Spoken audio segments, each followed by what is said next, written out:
Je suis ravie de vous retrouver pour ce 4e épisode d'Exposé. Dans cette série de vidéos, on vous parle d'expositions d'artistes femmes, puisque, rappelons-le, en 2019, en France, seuls 38% des expositions dans les centres d'art étaient consacrées à des artistes femmes, et en moyenne, ces expositions de femmes sont bien moins couvertes par la presse que les expositions consacrées à des hommes.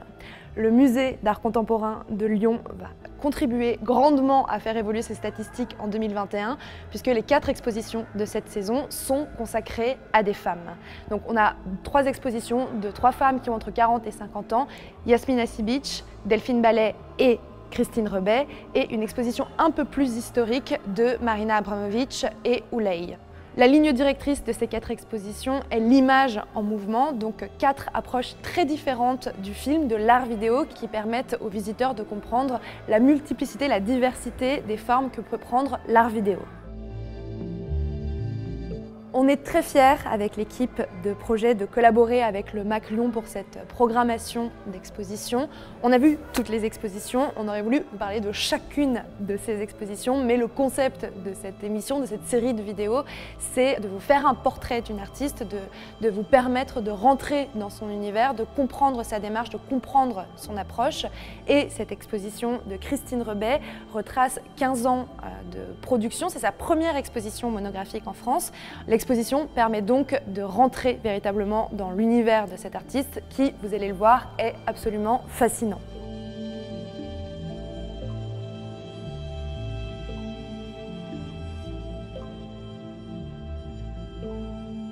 Christine Rebet est une artiste lyonnaise, mais elle a fait un long voyage en passant par les Beaux-Arts de Venise, la St. Martin's School à Londres, New York, Berlin, puis Paris, avant de revenir à Lyon pour cette exposition au MAC Lyon, qui est, comme je vous l'ai dit, une exposition particulièrement importante dans sa carrière, puisque c'est sa première monographie en France. Christine Rebet est une artiste qui produit extrêmement peu. En fait, dans l'exposition, il y a 6 boîtes, 6 petites cabanes. Dans chacune de ces cabanes, on trouve un film, et en fait, ces 6 films, c'est la quasi-totalité de la production de Christine Rebet ces 15 dernières années. Cette production quasiment dérisoire s'explique par le fait que le processus de création de Christine Rebet est extrêmement long. En fait, elle crée des films d'animation selon les techniques traditionnelles du tout début de l'animation. Donc c'est un travail d'une patience infinie. Il faut qu'elle répète des dizaines, des centaines de fois le même dessin en le modifiant légèrement pour créer un mouvement. Il faut en moyenne en fait 3500 dessins pour créer un film d'environ 5 minutes. Donc une fois que Christine Rebet a l'idée de son film, a à peu près le scénario, a fixé les différents personnages de son film, il lui faut 9 mois de création, 9 mois de dessin pour obtenir une œuvre.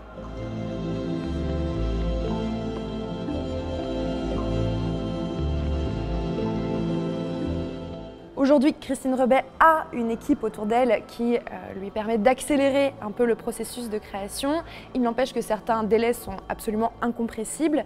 Et en fait, le choix même de ce médium fait d'elle une artiste à part, puisque ces temps de production extrêmement longs ne lui permettent pas de se soumettre au système de l'art contemporain, au temps de production nécessaire pour avoir une exposition par an ou tous les 2 ans dans une galerie avec différentes nouvelles œuvres, de produire encore des œuvres pour les foires d'art contemporain, pour les expositions institutionnelles. Non, c'est vraiment un temps de production, un temps de création extrêmement long qui est en fait, selon moi, une forme de résistance à ce système. Et par ailleurs, Christine Rebet le dit, elle a choisi, véritablement choisi, de travailler un art mineur, puisque le film d'animation, ce n'est pas le cinéma, ça n'a pas la même reconnaissance, la même aura que le cinéma. Et puis même, à la base même de son travail, il y a le dessin, et le dessin, historiquement, est un médium bien moins prestigieux que la peinture, un médium qui relève de l'esquisse, qui relève du travail en cours, tandis que la peinture est le médium le plus prestigieux, en tout cas dans l'histoire classique de l'art. C'est donc une artiste qui évolue en marge du système et qui travaille à créer une œuvre majeure à partir de techniques mineures. Par ailleurs, Christine Rebay n'a commencé à créer ses films qu'à partir de 30 ans environ. Avant cela, elle était set designer, décoratrice pour le théâtre, pour la danse. Et je pense que quand vous visiterez l'exposition, vous serez saisi par le fait qu'en fait, elle ne s'est jamais vraiment détachée de son premier métier, puisque chacune des boîtes qui abritent ces 6 films est constituée en fait d'un décor qui vient enrichir, qui vient prolonger chacune de ses œuvres, qui permet d'entrer dans les 6 univers des 6 films qu'elle a créés.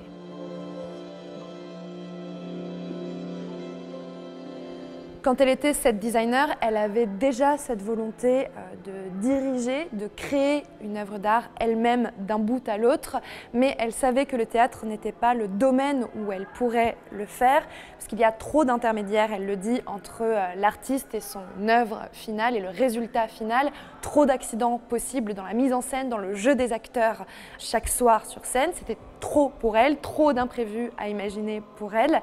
Et elle a fini en fait par venir à l'animation grâce à une bourse qui lui a permis d'aller étudier à Berlin auprès d'un studio de l'ex-Allemagne de l'Est spécialisé dans les techniques de l'animation traditionnelle.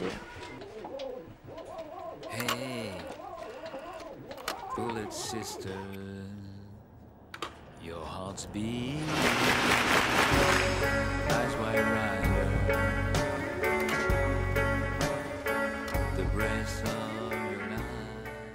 L'exposition s'ouvre sur son tout premier film, Brand New, qu'elle a réalisé en 2005. Déjà, dans cette œuvre sont présentes toutes les composantes qui vont ensuite faire l'œuvre de Christine Rebay. On a ce dessin qui, à force d'accidents, de répétitions, de désynchronisation, vous plonge dans une forme de transe. Et cette transe est encore accentuée par la bande-son. La bande-son est toujours extrêmement importante chez Christine Rebay dans chacune de ses œuvres. Pour ce premier film, il s'agit d'une ballade très sombre qui a été composée par son frère avec qui elle a travaillé pour cette œuvre, une bande-son sur laquelle on entend la voix d'outre-tombe de cet homme qui répète « Bullet Sisters ». Bullet Sisters. Et les bruits du papier, les bruits du tournage en fait du studio, les bruits du papier, les bruits de la caméra qui contribuent à vous plonger dans cet état second. Le film en lui-même est assez difficile à saisir, on peut se laisser emporter, mais il y a une narration assez décousue, assez difficile à comprendre. Il s'agit de 2 sœurs jumelles qui sont abattues, puis qui décident de partir en stop, vivre une nouvelle vie. Elles deviennent le vent, puis un cheval au galop, avant de se réincarner dans un spectacle de prestidigitation d'un ventriloque qui diffuse l'esprit et la voix de ces 2 sœurs. Chacun comprend ce qu'il veut et des choses bien différentes dans cette œuvre, mais de nombreux thèmes qu'on retrouve après dans la suite des œuvres de Christine Rebay sont déjà là. Le thème du double, le thème de l'existence d'une autre vie, d'une autre réalité au-delà de ce qui est perceptible, et également, extrêmement important, la question du médium, la question de ces intermédiaires entre le monde tel qu'on le perçoit et cette autre réalité possible. Dans ses films suivants, Christine Rebay se penche chaque fois sur des questions, des préoccupations très contemporaines, comme par exemple le déni d'un héritage colonial, la disparition de traditions millénaires du fait de la mondialisation, la destruction d'un héritage, là aussi millénaire, d'un patrimoine millénaire par des groupes qu'on considère comme terroristes, ou la façon dont l'homme peut vivre avec les autres vivants. Mais elle ne traite jamais de ces questions de façon extrêmement littérale, elles sont toujours traitées sur un mode onirique, hallucinatoire.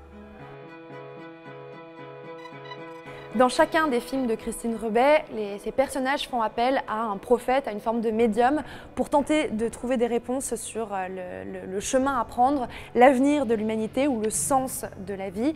Par exemple, dans The Black Cabinet, on retrouve des aristocrates ou des intellectuels de la fin du 19e siècle qui se livrent à une séance de spiritisme, qui était une pratique très en vogue à l'époque, et ils se trouvent confrontés à des images d'un dictateur chaplinesque qu'ils ne comprennent absolument pas, alors qu'il s'agit en fait d'un avenir pas si lointain pour eux.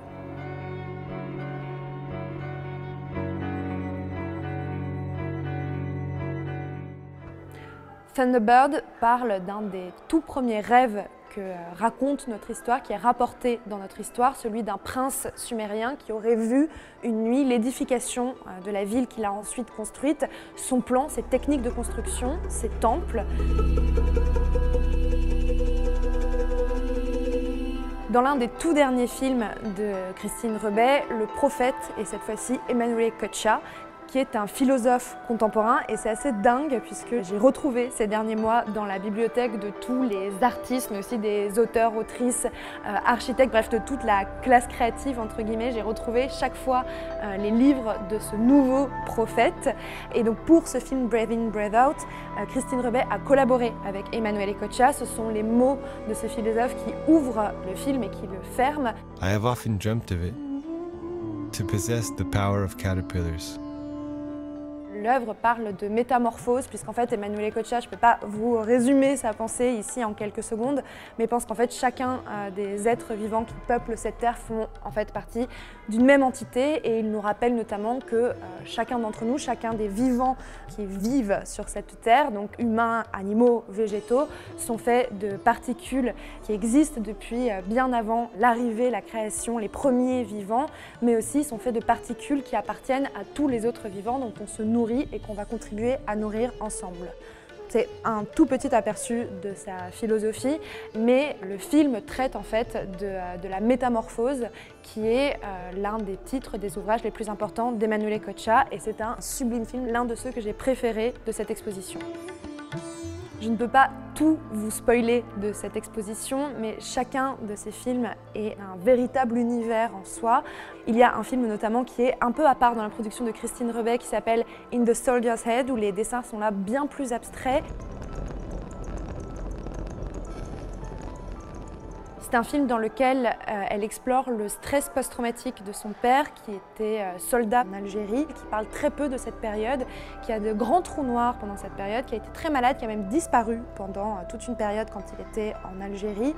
Christine Rebay va bien au-delà d'une simple histoire personnelle, et dans ce film, on peut évidemment comprendre les sujets qu'elle aborde, mais de façon générale, en fait, elle détruit ses dessins dans ce film, elle filme cette destruction, et en fait, ces dessins qui sont détruits, délavés par l'eau, prennent la forme d'hallucinations terrifiantes et absolument fascinantes.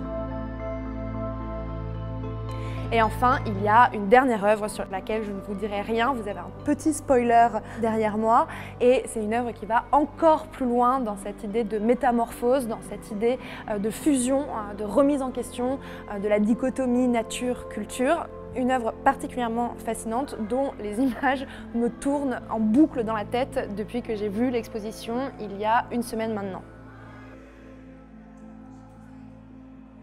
De façon générale, je ne doute pas que vous soyez dans une forme de transe si vous venez visiter cette exposition. Le titre de l'exposition, c'est Escapologie, du verbe anglais escape, s'échapper. Et effectivement, j'ai mis pour ma part un certain temps à revenir sur Terre après cette exposition. Quand je suis sortie, j'étais toujours dans cette forme de transe. J'avais la bande-son des différents films qui me tournaient en boucle dans la tête. Il a fallu que je fasse un long chemin dans le parc de la Tête d'Or, magnifique parc de la Tête d'Or qui est en face du musée, pour me remettre de mes émotions. Et une semaine plus tard, comme je vous l'ai dit, je suis toujours habitée par les images de Christine Rebay, et je pense que je le serai pendant encore longtemps. On vous laisse organiser votre voyage à Lyon, et on se retrouve très vite pour un nouvel épisode d'Exposé.